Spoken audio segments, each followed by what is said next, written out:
Hi everyone, welcome to Aradhya's kitchen. ನಾನಿವತ್ತು ಕುರಿ ತಲೆ ಮಾಂಸದ್ದು ಸಾಂಬಾರು ಹೇಗೆ ಮಾಡೋದು ಅಂತ ಹೇಳ್ಕೊಡ್ತಾ ಇದ್ದೀನಿ. ಸೊ ನಾನು 4 ಸ್ಪೂನಷ್ಟು ಆಯಿಲ್ ಹಾಕ್ಕೊಂಡು ತಲೆ ಮಾಂಸ ಆಲ್ರೆಡಿ ತೊಳೆದು ಕ್ಲೀನಾಗಿ ಹಾಕ್ಕೊಂಡಿದ್ದೀನಿ. 2 ಸ್ಪೂನಷ್ಟು ಉಪ್ಪು, ಮುಕ್ಕಾಲು ಸ್ಪೂನಷ್ಟು ಅರಿಶಿನ ಪುಡಿ ಹಾಕ್ಕೊಂಡಿದ್ದೀನಿ. ಈ ಕಡೆ ಒಂದು ಖಾರ ತೆಕ್ಕೊಬೇಕು. ಖಾರಕ್ಕೆ ನಾನು ಅರ್ಧ ಇಂಚಷ್ಟು ಶುಂಠಿ, ಈರುಳ್ಳಿ, 3 ಈರುಳ್ಳಿ ತೊಗೊಂಡಿದ್ದೀನಿ, 2 ಟೊಮ್ಯಾಟೊ, ಸ್ವಲ್ಪ ಬೆಳ್ಳುಳ್ಳಿ ತೊಗೊಂಡಿದ್ದೀನಿ, ಮತ್ತು ಒಂದು ಸ್ವಲ್ಪ ಕೊತ್ತಂಬರಿ ಸೊಪ್ಪು. ಸೊ ಕಾಯಿ ಬಿಟ್ಟು ಈರುಳ್ಳಿ, ಟೊಮ್ಯಾಟೊ, ಶುಂಠಿ ಮತ್ತು ಬೆಳ್ಳುಳ್ಳಿ ಇಷ್ಟನ್ನು ರುಬ್ಕೊಬೇಕು.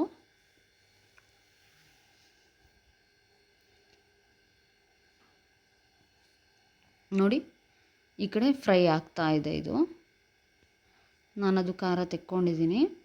ಟೊಮ್ಯಾಟೊನೂ ಹಾಕ್ಕೊಳ್ಳೋ ಆಗಿಲ್ಲ ಇವಾಗ.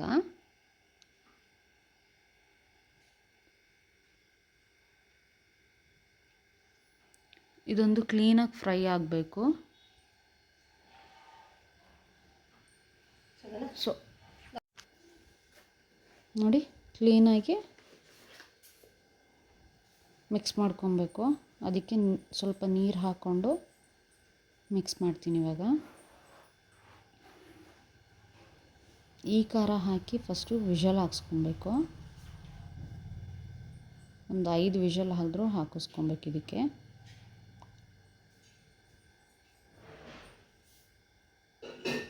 ನೋಡಿ, ವಿಷಲಿಗಿಟ್ಟೆ. ಒಂದು 5 ವಿಷಲ್ ಆದಮೇಲೆ ತೆಗಿಯೋದು ಇದನ್ನು. ಈಗ ಇನ್ನೊಂದು ಖಾರ ಮಾಡ್ಕೊಳ್ಳೋಣ.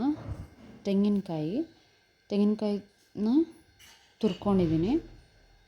ಈಗ 3 ಸ್ಪೂನಷ್ಟು ಖಾರ ಪುಡಿ ಹಾಕ್ಕೊಂಡಿದ್ದೀನಿ, 2 ಸ್ಪೂನಷ್ಟು ಧನಿಯಾ ಪುಡಿ, ಸ್ವಲ್ಪ ಚಕ್ಕೆ, 2 ಇಂಚಷ್ಟು, ಒಂದು 4-5 ಲವಂಗ ಮತ್ತು ಟೊಮ್ಯಾಟೊ ಹಾಕ್ಕೊಂಡು ರುಬ್ಕೊಬೇಕು. ನೋಡಿ, ಅದು ವಿಷಲ್ ಆಗಿದೆ. ಈ ಖಾರ ಹಾಕ್ಕೊಂಡಿದ್ದೀನಿ, ಖಾರ ರುಬ್ಬಿ.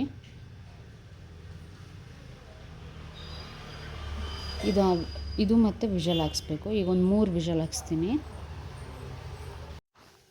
ನೋಡಿ, ವಿಷಲ್ ಆಗಿದೆ.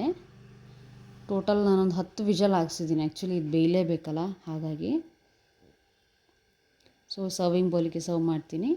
ಸೊ ಕುರಿ ತಲೆ ಮಾಂಸ ರೆಡಿಯಾಗಿದೆ. ಈ ವಿಡಿಯೋ ಇಷ್ಟ ಆದರೆ ಲೈಕ್ ಮಾಡಿ, ಶೇರ್ ಮಾಡಿ, ಸಬ್ಸ್ಕ್ರೈಬ್ ಮಾಡಿ, and thank you for watching.